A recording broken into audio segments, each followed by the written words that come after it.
ప్రభువైన యేసుక్రీస్తు నామములో శుభములు తెలియజేస్తున్నాను. ప్రియ యవనస్తులారా, మీ పైన దేవుని ఆలోచన ఎంతో గొప్పది. దేవుని ఆలోచన ఏంటంటే ప్రతి యవనస్తుడు దేశంలో, సమాజంలో, సంఘములో ఉన్నతమైన శిఖరాలు అవరోధించాలని. కానీ ఈనాటి తరం యవనస్తులు ఉన్నతమైన స్థితిలోకి రాకపోవడానికి కారణం యవన ప్రాయంలో నీవు చేసినటువంటి పొరపాట్లే.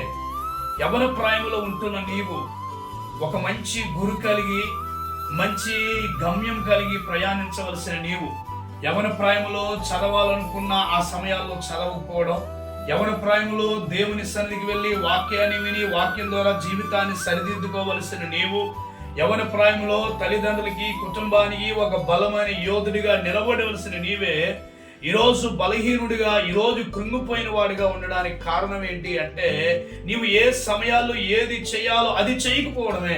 చదవలసిన సమయాల్లో చదవట్లేదు, తల్లిదండ్రులకి సపోర్ట్ చేయవలసిన సమయాల్లో సపోర్ట్ చేయటం లేదు, దేవుని ఆరాధించే విలువైన సమయాన్ని వ్యర్థమైన లోకం కోసం వినియోగిస్తున్నావు. అందుకనే యవనుడా, నువ్వు బలహీనమైపోతున్నావు.